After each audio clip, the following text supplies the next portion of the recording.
Hey friends, welcome to the fourth part of Thailand trip. দিনটা শুরু হলো breakfast দিয়ে কোকোনাট ভিলেজ রিসর্টের ব্রেকফাস্ট আমাদের ডে 2 তে, যেখানে প্রথমেই ছিল এগস এর variety, poach, omelette, scrambled eggs, chicken sausage, chicken ham, একটা ভেজি ছিল ডিপ ফ্রাই করা, বেকড বিনস, সঙ্গে ছিল গ্রিন চিকেন থাই কারি আর স্টিয়ার ফ্রাইড নুডলস, স্যুপ ছিল, মেক্সিকান পোটাটো ছিল, সঙ্গে ছিল হচ্ছে গিয়ে ফ্রুট স্যালাড,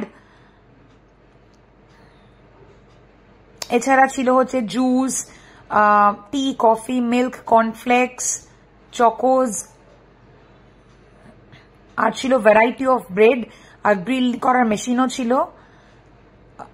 ব্রেকফাস্টটা বেশ হেভি ছিল, অনেক আইটেম ছিল। সমস্তটা সেরে আমরা বেরিয়ে পড়লাম। আমাদের মিনি ভ্যান এসে গেছিল আমাদের ফুকেট সিটি ট্যুরের জন্য। প্রথমেই আর আমরা চলে গেলাম এলিফ্যান্ট ট্রেকিং এ।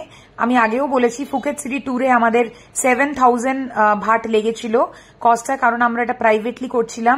আমরা 7 জনই জাস্ট ওই মিনি ভ্যানে ছিলাম, আর ওরা আমাদের প্রাইভেটলি ট্যুরটা করাচ্ছিল।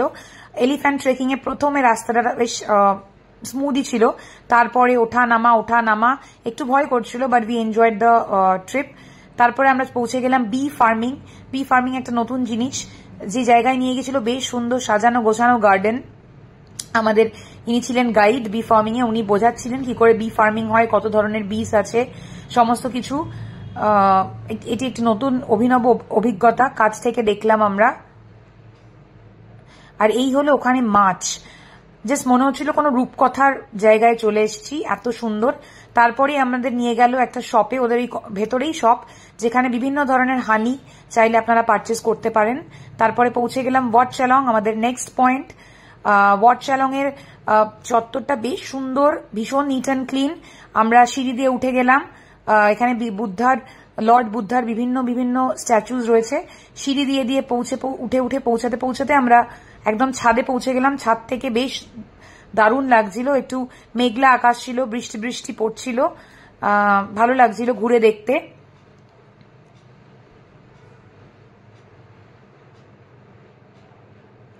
তারপরে আমরা একটা ব্রেক নিলাম, লাঞ্চ ব্রেক, যেখানে আমরা থাই ভেজ রাইস আর থাই চিকেন রাইস ট্রাই করলাম।